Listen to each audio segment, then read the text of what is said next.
Now on BBC News, Iran has been hard hit by coronavirus, but its government has gone to great lengths to keep the true extent of the outbreak hidden from international view.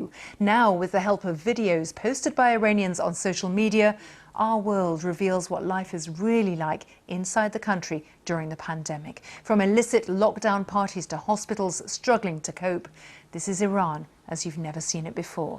A warning, this film does contain scenes which some viewers may find upsetting. Iran is a mystery to many, and its rulers like to keep it that way. Collaborating with foreign journalists is strictly prohibited. Coronavirus has hit the country hard, and the regime has gone to great lengths to keep the outbreak hidden from view. But with the help of social media and the videos posted by its people under lockdown, we are going to take you inside. This is Iran, like you've never seen it before.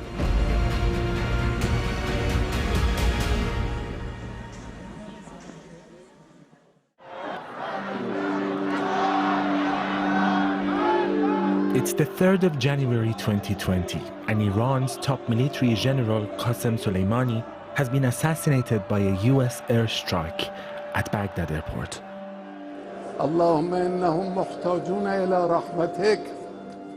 It's a huge loss to the establishment, but his death has brought millions together in mourning. A show of strength for a regime recovering after weeks of anti-government protest. A funeral tour is held across the country. Among those gathering in the holy city of Qom is Ali Pourtabatabai, a journalist and regime supporter who is documenting the crowd for his YouTube channel, Qom News. ما از مجتمع از بالای مجتمع عمرانیه داریم. بلبل پیامبر اعظم می‌بینید که مردم جمع شدن، هر چیزی جمع کردن می‌بینیم تراکم جمعیت بیشتر میشه و انتهای جمعیت در مسجد معارض جمع‌کرانه. Little does he know that another killer has arrived on a plane from China.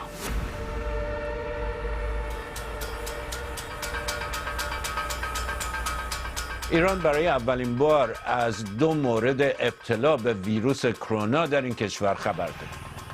رئیس مرکز مدیریت بیماری‌های واگیر وزارت بهداشت ایران گفته این 2 نفر از اهالی شهر قم هستند.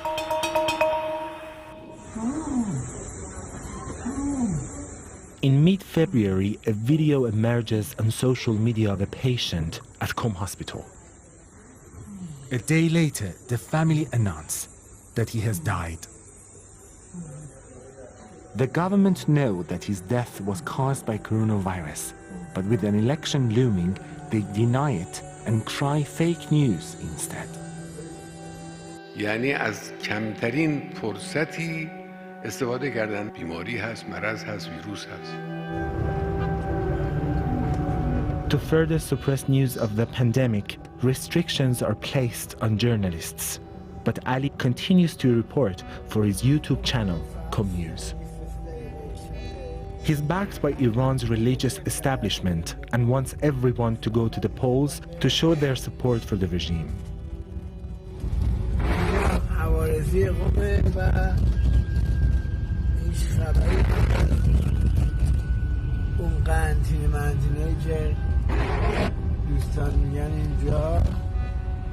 ما نمی‌بینیم چیزی خبری نیست و در امن و امانه.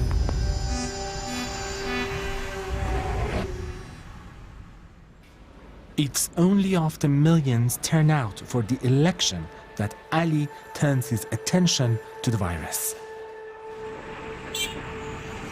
الان دارم میرم در جلسه فوری آنی سریع بحران شرکت کنم در استانداری قم، ببینیم به اون چی میگن و براتون بگم که وضعیت کرونا در قم خیلی وخیمه. علت وخیم بودنش رو هم نمیتونم شرح بدم، اما بدونید که وخیم است. سلام من سید علی پورجوادم خبر. Before Ali can reveal why the situation is so severe, his YouTube channel falls silent. He thinks he's contracted the virus. Then, footage emerges on social media showing scores of body bags lining up in the Qom mortuary. این امواتیه که می‌بینید از صبح انجام شده کارشون، ولی متاسفانه حجم اموات خیلی زیاد هست و هرچه انجام میشه ولی تموم نمیشه. اینا همه کرونایی هستن که باید شسته بشن.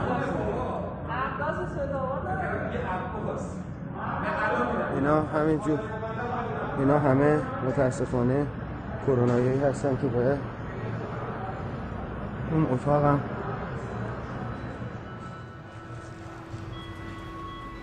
With news of the fatality starting to break, Lida, a young woman from Tehran, is worried about catching the virus. We've changed her name to protect her identity, and her words are spoken by an actor. من دقیقاً اون روزی که خبر کرونا در ایران اومد رو یادمه.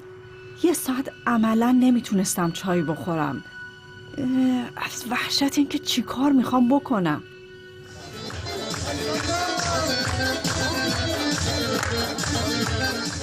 Lida recently married her long-term partner, Amir. After several years battling cancer, it was supposed to be a fresh start for the couple. Still vulnerable to illness, they have no choice but to shield at home. For Lida, that means quitting her job. چون بیماری زمینه‌ای دارم و الان آسیب پذیرترم، تمام هزینه‌های اومدن کرونا به این مملکت رو من باید بدم. هیچ حمایتی واسه کسایی که میخوان دورکاری کنن اصلاً وجود نداره.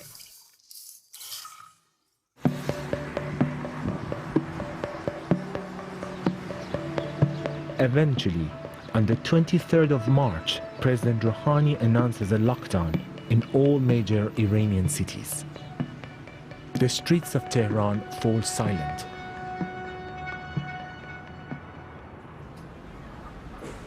همسایه‌های محترم اقدسیه، اگر شما نیز همچون ما حوصلتان سر رفته است به بالکن‌های خود آمده. جان گلپا، بله یه آهنگ از گلپا میذاریم برای حاج آقا طبقه 8 باید صادر است.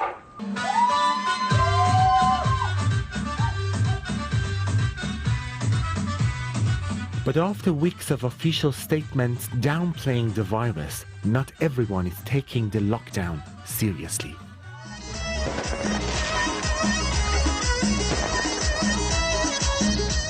Among those partying in Tehran are Lida and Amir's neighbors.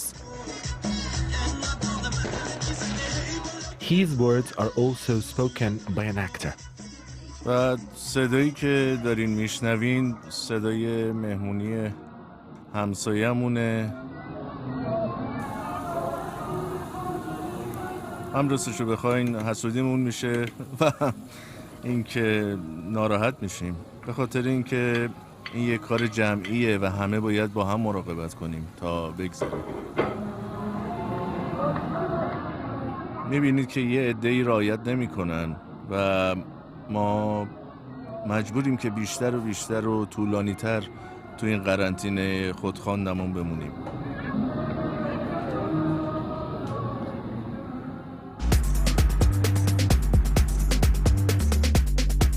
Other rich Iranians flock to beach resorts on the Caspian Sea to celebrate the Iranian New Year of Nowruz. Among them is the parkour athlete Ali Reza Jopalagi.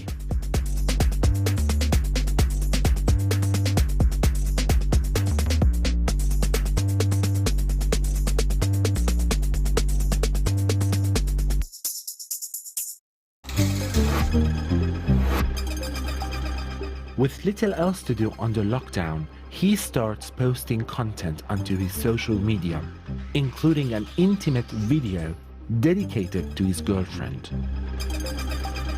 It's a risky move in a country run by religious conservatives. and one that doesn't go unnoticed.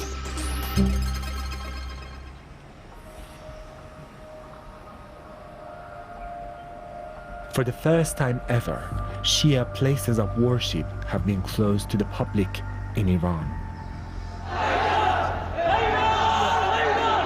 A move that sparks protests in the holy city of Qom.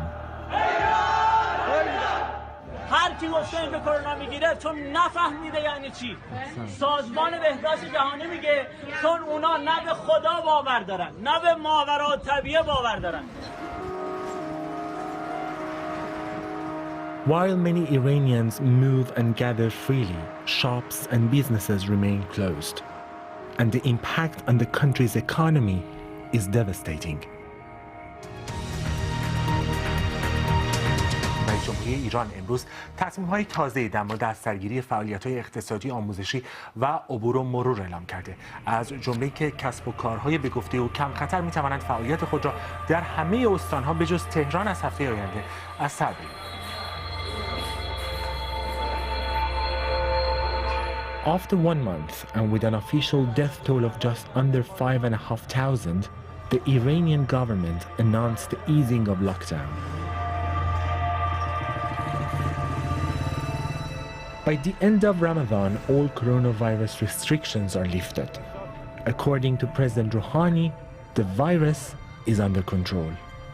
یعنی ما وقتی میگیم وضع ما از اروپا بهتره و اونا وضعشون از ما بدتره، واسه اینا نمیدونید این ماهواره ها چه خاکی به سر میکنن، چه عصبانیتی.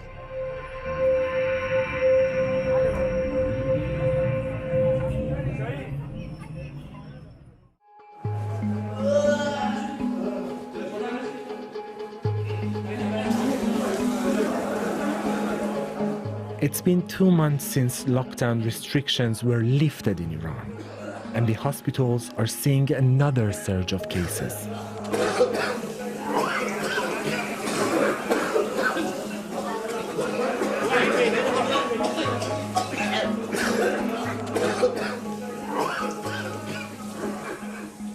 من دوربین رو برمیگردونم و شما مشاهده میکنید که تمام تخت‌ها پر هستش. کادر درمان شبانه روز اینجا دارن تلاش میکنن که وضعیت اینجا ساماندهی بشه. Whistleblowers from the biggest hospital in Tehran post videos online showing beds and medicines in short supply. The nurse's words are spoken by an actor to protect his identity. بیمارستان‌های دولتی اکثراً دیگه قدرت مالی ندارن که داروهای بسیار گرون قیمت رو برای مریضا تهیه کنن. به خاطر همین به خانواده مریض میگن اگه همراهتو دوست داری برو اینا رو براش تهیه کن بیار بهش بزنی. داروی رمدیسیویر 40 میلیون تومان هزینه‌شه. اون طرف هم یه سری بیمارایی هستن که برای بستری تو نوبتن. بستری تو اتاق معمولی، نه آی‌سی. اکسیژن هم داره، تو حیاط گذاشتن، اینا مجبورن شبو بخوابن. The government admits that Iran is in the middle of a second wave. تخمین ما بر اینه که تاکنون 25 میلیون ایرانی به این ویروس مبتلا شدن. 30 تا 35 میلیون نفر دیگر در معرض ابتلا خواهند بود.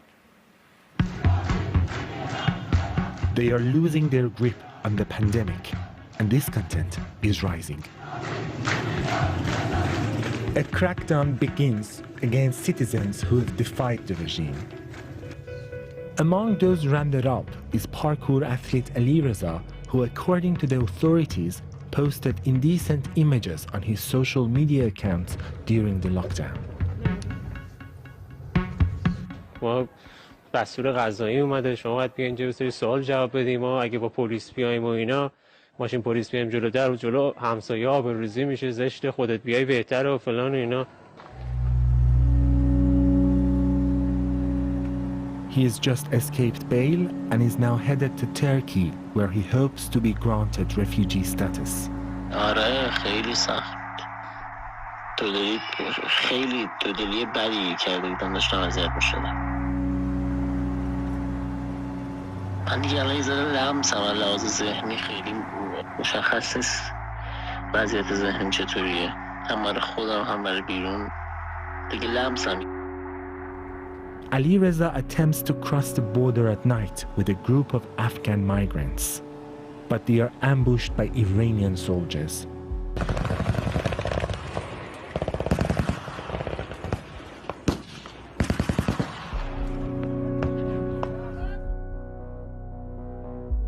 He retreats and seeks refuge in a local village.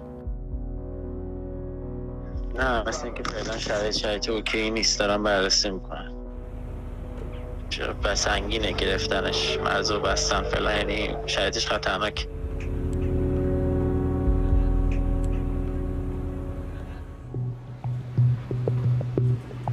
On the 21st of July, Iran announces a record 229 deaths in a single day.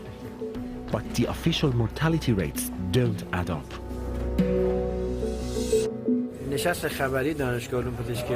Having recovered from the virus, journalist Ali Purtabatabai decides to investigate for his YouTube channel. نشست خبری دانشگاه علوم پزشکی قم در رابطه با بحث کرونا در قم. As a hardliner, he wants to hold President Rouhani's moderate government to account.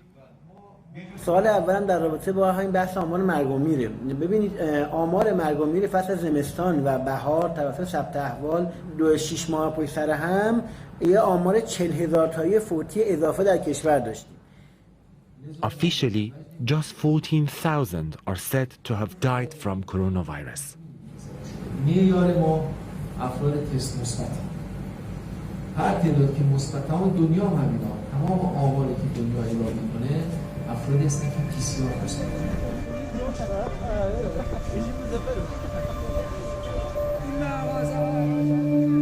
They avoid scrutiny over the death toll for now. But an economic crisis is looming. The economy had already been suffering ever since President Donald Trump reimposed sanctions in 2018.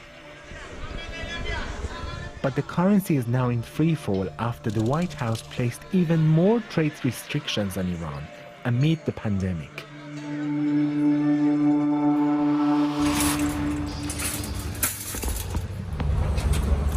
Having quit her job at the start of the crisis, Lida and her husband Amir are struggling to afford their weekly shop.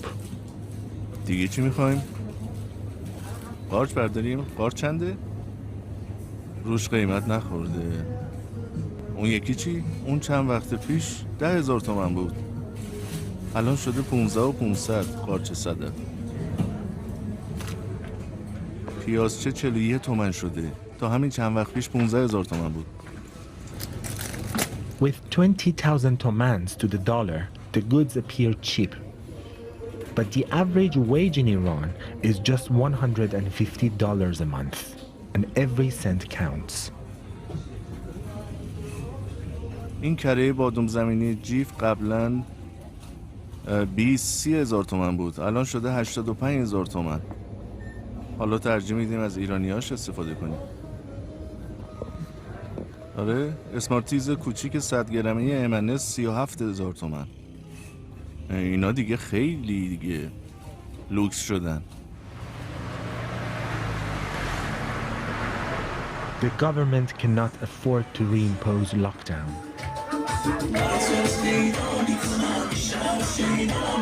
Instead, they blame the new spike in coronavirus cases on the public, who are not obeying the rules around social distancing.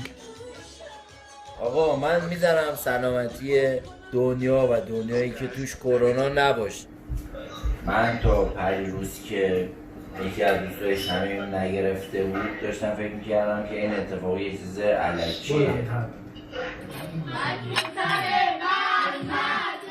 ما همه ایرانی‌ها در طی سالیان انقدر تحت آپریشن و سرکوب بودیم که الان هم اگه تو برگردی بگی که سرکوب بیشترت میخوایم بکنیم، حالا حتی اگر دلیلش علمی باشه باهات لج میکنم و سعی میکنم یه جوری اینو دور بزنم. لج نیست، چیزی برای از دست دادن نداریم دیگه.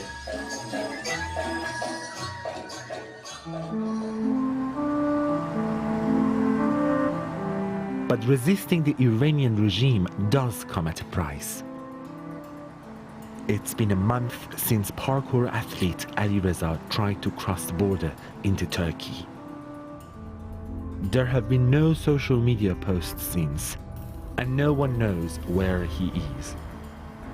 It's feared that he has fallen back into police custody.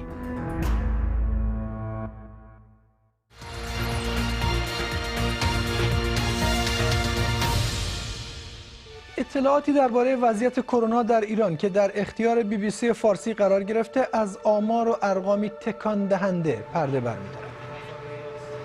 Ali's theory about the excess mortality figures proves to be true. بر اساس این داده ها شمار واقعی کسانی که به دلیل کرونا در ایران جان دادند و یا مشکوک به ابتلا بودند تا 10 روز پیش نزدیک به 42,000 نفر بوده، تقریباً 3 برابر آمار رسمی.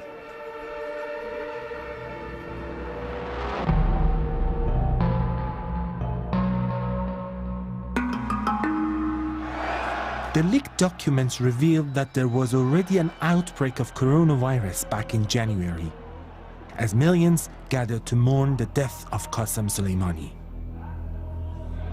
The first officially recorded death was exactly 2 weeks after his funeral. 8 months later, and with the cases continuing to rise, thousands have once again taken to the streets. It's Muharram, a month of remembrance that is sacred to Shia Muslims. ماه محرم بگیم عزاداری نباشه این نادرسته، ناصحیحه، اصلا قابل تحمل نیست برای جامعه ما، اصلا مغموم میکنه. برا داغ تو مشتعلم. نه چرا ما میتونیم عزاداری کنیم، چرا نتونیم عزاداری کنیم؟ جمعیت های کمتر.